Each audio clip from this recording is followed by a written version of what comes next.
নমস্কার সবাইকে। কেমন আছেন সবাই? সবাইকে আমার চ্যানেলে স্বাগত জানাই। এই বেগুনের চারাটা আমার মা আমাকে দিয়েছিল।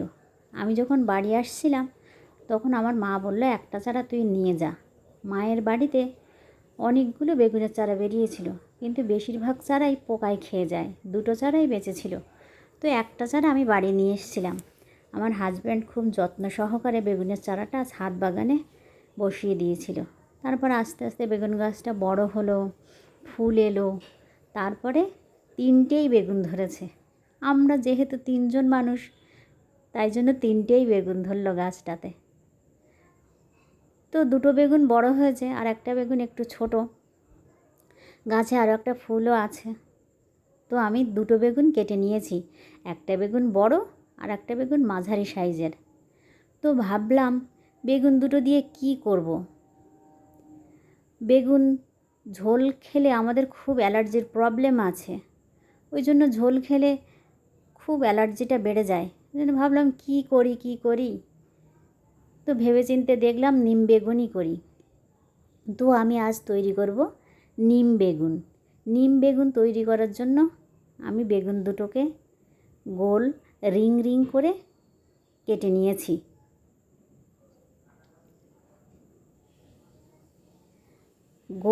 এভাবে গোল গোল করে বেগুন দুটোকে কেটে নিয়েছি।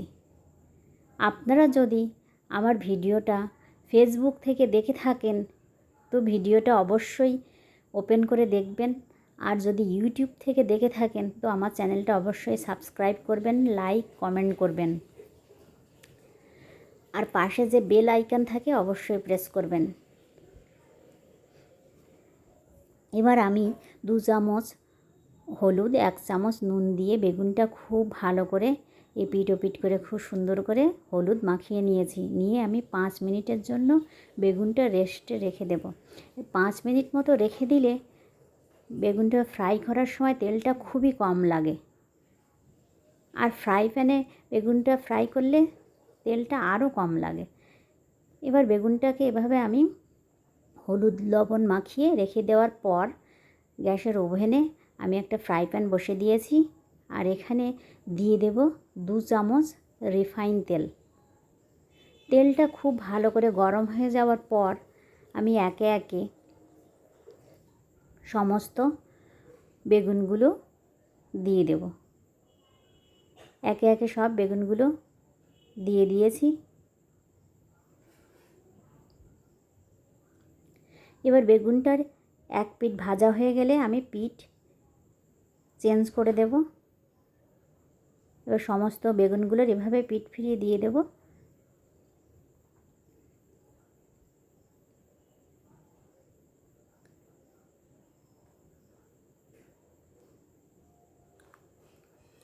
এভাবে একে একে সমস্ত বেগুনগুলোর পিঠ ফিরিয়ে দিলে বেগুনটা ভাঙার সম্ভাবনা খুব কম থাকে। এক পিঠ হয়ে যাওয়ার পরে অন্য পিঠ পাল্টে দিলে আর ভাঙে না।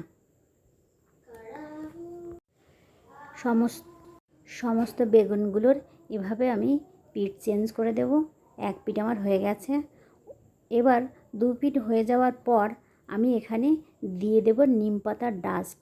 নিম পাতাগুলো আমি আগে থেকেই খুব ভালো করে ধুয়ে রোদে শুকিয়ে ডাস্ট করে একটা কৌটায় ভরে রেখে দিই। যখনই আমি নিম বেগুন করি তখন এই ডাস্টগুলোই ব্যবহার করি।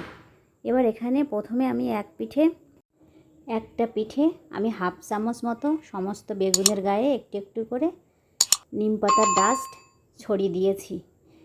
এবার পিঠ চেঞ্জ করে অন্য পিঠেও ঠিক আর 1/2 চামচ নিম পাতার ডাস্ট আমি দিয়ে দেব। এভাবে 2 পিঠেই আমি নিম পাতার ডাস্ট দিয়ে দেব। নিম বেগুনটা খেতে আমি ভীষণ ভালোবাসি, কারণ তেঁতোটা আমি বেশিরভাগ দিনই খাই। আমার নিম বেগুন খেতে ভীষণ ভালো লাগে। হয়ে গেছে আমার নিম বেগুন। আপনারা অবশ্যই বাড়ি তৈরি করে খাবেন। কেমন হলো কমেন্ট বক্সে জানাবেন। নিম বেগুন কেমন খেতে লাগলো। সবাই ভালো থাকবেন, সুস্থ থাকবেন। সবাইকে অনেক অনেক ধন্যবাদ।